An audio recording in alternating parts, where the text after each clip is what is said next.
All right, hello everyone, and welcome back to another episode of Star Wars Mark of Balance. My name is Mark, and today we're going to be talking about Ahsoka Part 3, Time to Fly. Now, this was another solid episode of the Ahsoka series, really leaning into the action-adventure feel of Star Wars, paying a lot of homage to the original trilogy and the space combat that we saw during that time period. But before I talk about the more action-oriented parts of this episode, I do want to jump in with what I think is the most important part of this episode. And that is the introduction of this big question that I think is going to be carried throughout the series. And that is, can anyone truly wield the Force if they're trained? A question that is slightly introduced in Rebels, but is on full display here in the Ahsoka series. And what's interesting about this question is that it's not an entirely new one. People have been asking this question since the 70s when A New Hope came out, diehards and casuals alike. Obi-Wan and Yoda always echo in the original trilogy that the Force is everywhere and it's in everyone. So why can't everyone use it? In this episode, Ahsoka bluntly puts that talent is a big factor, aka being born with it, but I think Dave Filoni wants to continue to expand on this question, and that's why we love Dave's perspective on Star Wars. Dave both entirely pays respect to what's come before, but isn't complacent in it. He is always looking to expand on these big ideas and put them under a microscope. And I think he's going to attempt to test this theory and build this theory out with Sabine. Can someone with such a low affinity to the Force by the Jedi standards learn to wield it by being open to it and being trained? Especially someone as impatient and tightly wound as Sabine. I think if Dave can pull this off convincingly, he will once again fundamentally change Star Wars for the better. So while personally I don't think Sabine should wield the Force by the end of the series, because I thought she was special beforehand without the Force, she goes through all these trials and tribulations as just a normal person. But here she can prove herself again and show that a normal person with so many obstacles and hurdles to jump over can eventually learn the Force if trained correctly and if they open themselves to it. So while this was a very small portion of the episode up front, I do think it is the most important part of the storytelling and the themes that are going to expand throughout this entire series. And I just wanted to put that at the forefront of the episode because Dave always does very risky things with Star Wars, but because he has a fundamental understanding of what Star Wars is and the themes and the way the galaxy works, it always ends up being the right call in the end, even if up front you're like, well, that's a crazy thing to bring into the Star Wars galaxy, just like the world between worlds. I know people are still questioning that and still up in the air if they really support that or not, but I think in the realm of Star Wars and the rules that have been established, I think it makes a lot of sense. So if this is the direction Dave goes, I am fully behind it and I fully support it. I think it would be a really cool addition to the Star Wars galaxy. Outside of this idea, I thought this dojo-like training in the beginning of the episode was really cool as a nice call to Japanese culture and samurai culture that have influenced Star Wars for so many years. I mean, throughout this series already, we hear that influence in the music with whatever that string instrument is. You hear it every time a duel is beginning. Even here in the dojo, you hear it. And I think here is our first introduction to Ahsoka embracing that master role and teaching Sabine to feel her environment, don't rely on sight, a very Jedi-like idea. Even Kanan goes through this in Rebels. He's so afraid when he's blinded that he'll never be a good Jedi. How can I fight back if I can't see? And he learns from the Bendu that you don't need to see to fight. You can use the Force, feel your surroundings. And we see Sabine start to get better as it goes along, but she does start to fall back on her Mandalorian instincts of getting angry, furiously rushing forward into battle, relying on her weapon and not on her training. And we see, Ahsoka call her out on that. So I think it's cool to see that she's at square one here and that Ahsoka is so wise. I mean, I love the shot where she essentially disappears and then shows up right behind Sabine. I thought the camera work there was really cool. And I like how the scene ends up of Sabine trying to use the Force to move the cup towards her like Ahsoka just did. And we would do the exact same thing as her, and that's why it's so relatable and why I'm already so obsessed with Sabine and Natasha's portrayal of her. I mean, when she reaches out with her hand and then closes her eyes and then peeks with the one eye to see if the cup has moved at all, I was like, that's great. That's such a great way for us to imprint into a character. And then another nice detail was her nail polish. You saw in the first two episodes, her nail polish was very chipped. It wasn't well done. And it was because she had this internal conflict. And then here we see that while she still does have the internal conflict, that her nails are well painted, that she's embraced this idea that I am going to train as a Jedi. I'm going to see this through. And I just thought that was a cool, subtle nod to her character. So before I jump into the dogfighting action portion of this episode, I have to talk about a very important character that shows up. I think you guys already know where I'm going with this. My queen, Mon Mothma, returned to the screen. I think she heard what I was saying last week about Sabine and Shin and them being my new goth queens, and I think she heard that and knew that if she didn't show up, that she might lose me forever, and that's why I love her. She keeps me honest. She keeps me me, and I just am so happy to see her again, and I take back everything I said and everything I will say in the next couple weeks about Sabine and Shin. I promise, Mon Mothma. But on a serious note, my queen is now also the Chancellor, which I haven't read any of the Aftermath books. I know this was probably explored, and I know she was probably already known to be a queen, a Chancellor in canon before this reveal in Ahsoka. But again, that was cool for me because I hadn't read the books, so I'm glad that she's made it to that position of power, and we see that it's still trouble in paradise for Mon Mothma no matter what she does. Even after they beat the Empire, she's still in this turmoil, and she's still taking it on the chin. We see that she is genuinely caring about Hera and how she's doing, and she wants to believe her, but unfortunately her fellow senators think it's kind of a wild goose chase to go after Thrawn, and they think she's only motivated because Ezra's out there, and they're like, you're not doing this because of the New Republic, you're doing this to get resources, you're doing this to save your people, but you're not thinking about the New Republic as a whole. And I love how Mon Mothma's body language shifts when they kind of call her out for having small talk with Hera. She's like, yes, sis, of course, let's get down to business. And we do know that Mon Mothma had a small appearance in Rebels, so she has this experience with Hera. She's been in the trenches with Hera. She knows what she's capable of. She knows what she's sacrificed. So I like that even if you haven't seen Rebels, you see that there is a bond between Hera and Mon Mothma right off the bat. The best part of this scene definitely was Mary Elizabeth Winstead's portrayal of Hera. You can see the anger and the frustration she has the second the senator claims that she's not doing this for the good of the people, and she's just so angry because she's like, you weren't in the war. She really speaks like a soldier. I think any soldier in the history of the world has probably thought, what do these politicians know about war, know about sacrifice? She calls him out. She's like, were you in the war? And he's like, no. And she's like, yeah, I don't think so.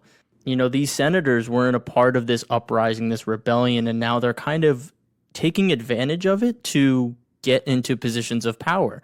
They were bystanders when the galaxy was in turmoil, and now that it's on the come up and the Empire's defeated, now they want to act all high and mighty like, oh, no, this is for the people. But when the Empire was in control, they didn't say a word. So I really like the call out of hypocrisy here by Hera. I think it's a great scene, even though she is in such a small part of the episode. I think she does steal the show here. And then we get our first look at Jason Syndulla, Hera's son, and he says, you know, I want to be a Jedi one day. I want to grow up and be a Jedi. And for all of us Rebels fans, we kind of get that subtext when she looks off and smiles. People who haven't seen Rebels maybe don't fully understand that, but again, I want to give Dave the opportunity to give that information to fans who haven't seen Rebels. So as I alluded to in the intro, the dogfighting aspect of this episode was very reminiscent of the original trilogy and the Millennium Falcon. It's even shot from the same perspective, looking from the cockpit to the pilots, and we have Sabine kind of running around the back, either repairing the ship or manning the guns, very much like Luke and Han in the original trilogy. So that was a cool callback.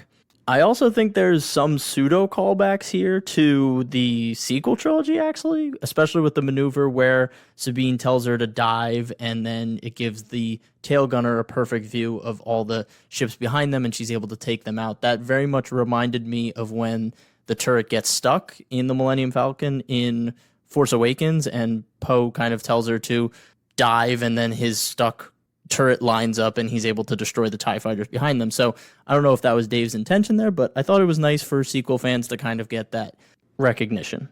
So while I enjoy the callbacks in this fight and the way it's shot and the visuals are again fantastic, it's definitely the best visuals on TV that we have today.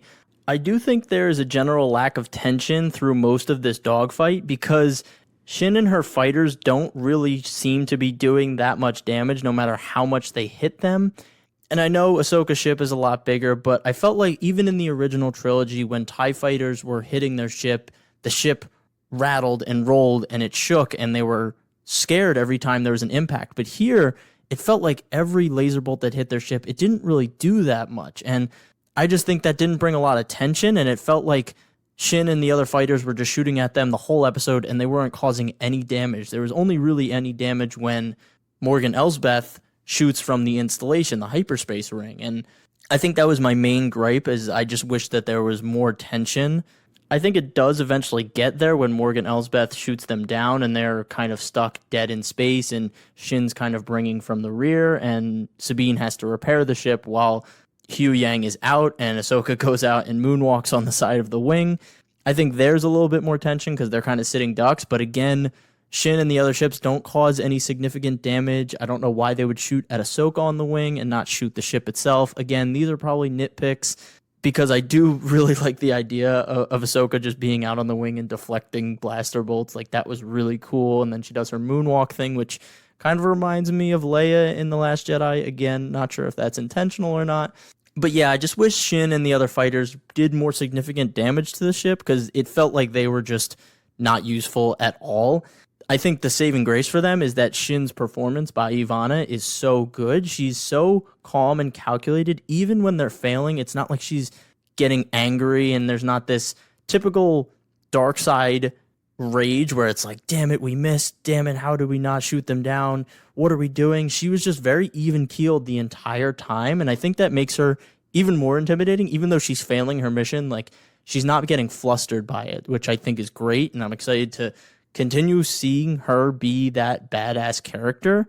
And maybe that's teachings from Balon, because we know that Inquisitors get angry and they feed off anger, but we know Balon still has that soft spot for the Jedi Order. So while he is this dark Jedi, he does still impart that wisdom of patience and calmness in battle, which I think would be a cool spin on the dark Jedi theme.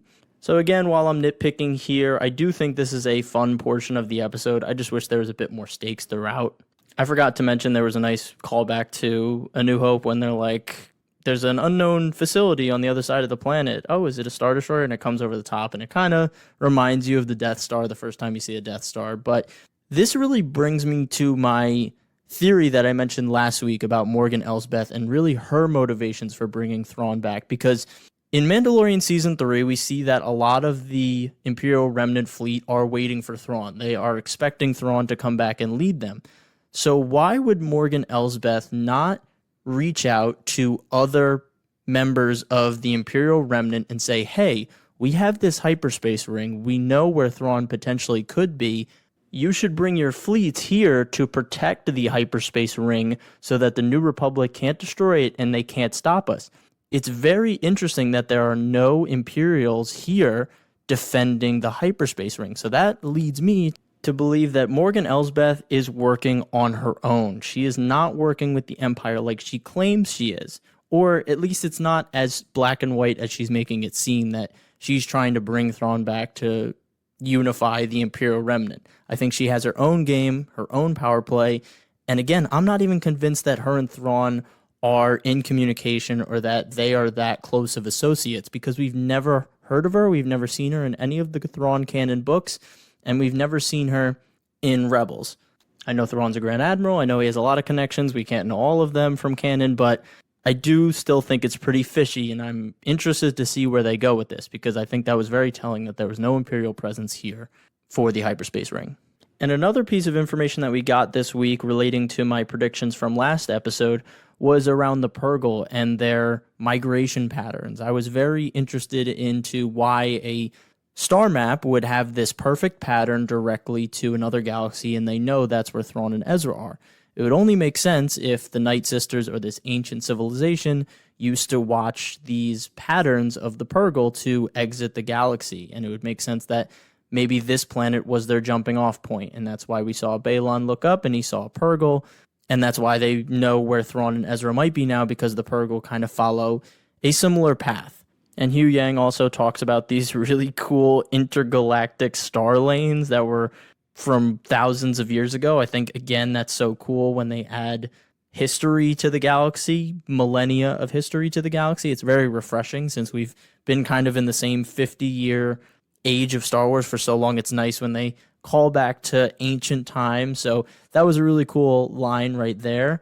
And I really think that's the last thing I wanted to talk about this week for this episode. I think Sabine, again, is the standout character. I think Natasha is bringing such a likable quality to her. She's very relatable. I think she embodies the animated version of Sabine so well.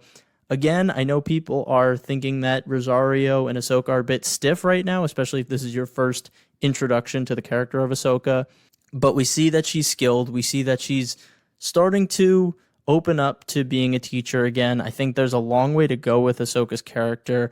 I think she's still dealing with a lot internally, and hopefully next week we'll get a bit more insight into that. I know next week we're going to have a lot of lightsaber battles, because in the trailer we saw Shin and Sabine going at it on this forest planet. Marek is getting involved, and I think we're going to see that Balon and Ahsoka fight that we saw in the trailers that looks so cool.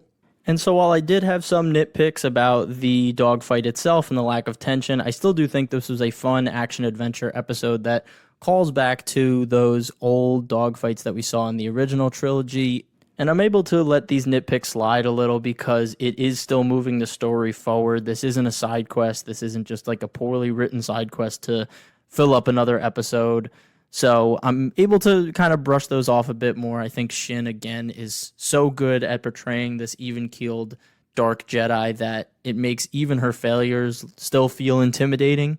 And I think this question that Dave Filoni introduced about can anyone wield the Force and putting it under the microscope, I think is going to be a huge theme moving forward for the rest of this series. Morgan Elsbeth, not sure what her gig is. She doesn't have any Imperials working for her. She has more of those droids. I'm not really sure what her power play is, but I don't think it's as it seems. Hoping to continue getting great glimpses of Hera's character, even if it's little 5-minute scenes. She has done a great job, Mary Elizabeth Winstead, of portraying Hera Syndulla, so excited to see more of her. And yeah, I can't wait for Tano Tuesday again. I love this event-style TV that Disney Plus is doing for Ahsoka, and yeah, I cannot wait to hear what you guys thought of episode 3. Follow me on Instagram at @star_wars_mark of balance. DM me, comment on all of my posts. Let me know what you guys are thinking of Ahsoka. What are your predictions? If you like this podcast, please leave a rating. Really appreciate it. If you know people that like Star Wars, family, friends, definitely let them know about the show. That's the best way to market this and get the word out, is through word of mouth. And if you haven't already, or if you're new, definitely hit the notification button on whatever streaming service you're listening to this on, Apple Podcasts or Spotify Podcasts. You'll get updates immediately when I drop these episodes. So look out for that. And as always, stay safe, stay healthy, and may the Force be with you. Peace, guys.